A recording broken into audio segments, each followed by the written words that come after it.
Les petits loups, j'espère que vous allez bien, que tout se passe bien pour vous. Alors aujourd'hui, je vais essayer de vous faire un petit cours à distance pour vous montrer ce que c'est que la loi de Snell-Descartes parce que c'est un peu technique. Il va falloir que vous appreniez un petit peu à utiliser cette loi pour pouvoir travailler et répondre aux questions qu'on vous fait, qu'on vous donnera par exercice. Alors, le départ de la loi Snell-Descartes, c'est tout simplement la séparation qu'il y a entre deux milieux transparents différents. Alors, je vous ai mis ici la ligne de séparation entre ces deux miroirs, entre ces deux milieux. Donc ici, ça, c'est la séparation entre les deux milieux et deux milieux transparents. Donc, c'est la surface, en fait. Transparent, voilà. Alors, donc, sur cette surface, vous allez avoir un rayon lumineux qui va venir frapper. Alors, rayon lumineux, je vais vous mettre en rouge, mais ce n'est pas forcément un rayon lumineux rouge, ça peut être un rayon lumineux blanc. Là, je le fais en rouge pour que vous voyez bien.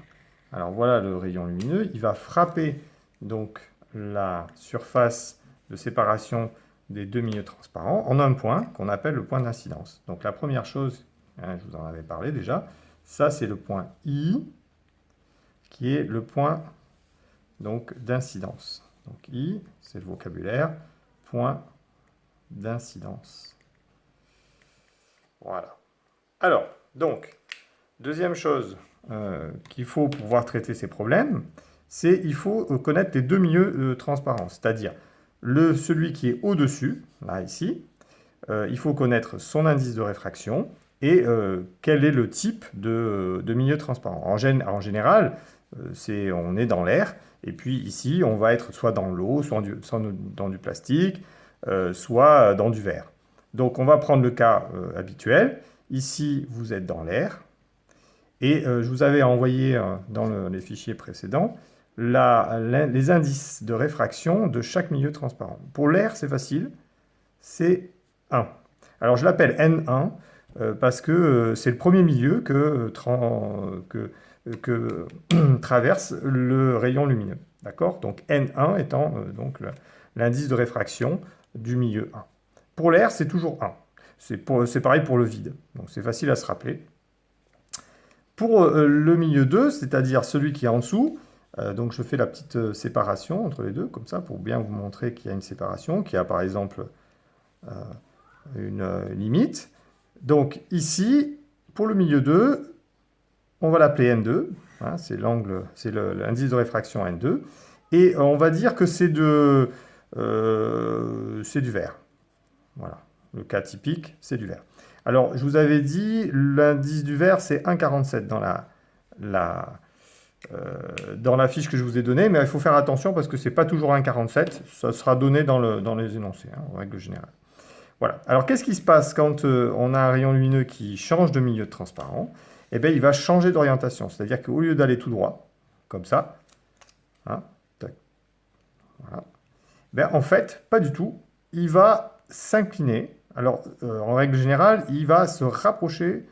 Il va se rapprocher de la normale. Ce qu'on appelle se rapprocher de la normale, c'est-à-dire qu'il va se casser en deux. Voilà. Et puis après, dans le milieu, il va aller tout droit. Alors, donc, pour appliquer la loi de Snell-Descartes, donc je vous la rappelle, on l'a déjà vu en TP, la loi de Snell-Descartes, elle s'écrit comme ça. Elle s'écrit N1 égale, N1 sinus I1 est égal à la même chose pour le 2, c'est-à-dire N2 sinus I2. Voilà. Alors on peut mettre les parenthèses ou pas, pour les sinus, ça peut être plus parlant, ça dépend.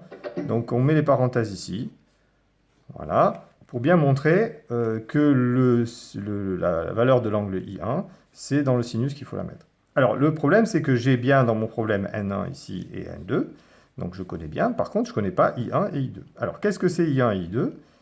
Alors tout se réfère à la normale. La normale, c'est quoi? C'est je prends une perpendiculaire à ma surface passant par le point d'incidence.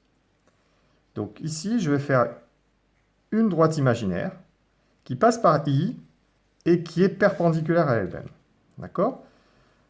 Perpendiculaire, donc par rapport à la surface de séparation des deux milieux. Et l'angle I1, eh ben, c'est l'angle ici d'incidence, c'est-à-dire l'angle que fait le rayon par rapport à la normale. Et l'angle I2, ça va être l'angle ici de réfraction, c'est-à-dire l'angle que fait le rayon réfracté par rapport à la normale. Alors, donc là, on voit tout de suite que I1 est plus grand que I2. Et je vous rappelle donc le vocabulaire que j'ai utilisé. Donc ça, c'est le rayon incident. Rayon incident. Voilà, c'est celui qui arrive. Et celui qui ressort, enfin, qui pénètre dans le milieu, ici c'est le vert, donc c'est le rayon réfracté. Voilà, réfracté. Et la petite droite ici qui était perpendiculaire à la surface, celle-là on l'a appelée donc normale. Normale. Voilà. Donc, vous avez le vocabulaire. Vous avez les angles I1 et I2. Et vous avez les indices N1 et N2. Donc la loi de Snell-Descartes, elle dit quoi? Elle dit simplement qu'on a une relation entre tous ces quatre paramètres. Celui-là, celui-là, celui-là et celui-là.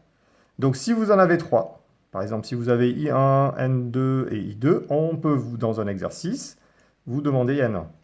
Et puis si vous avez I1, que vous avez N1 et puis que vous avez N2, on peut vous demander le I2. C'est typiquement les exercices qu'on va vous demander. C'est typiquement aussi la chose la plus difficile qu'on peut vous demander en seconde.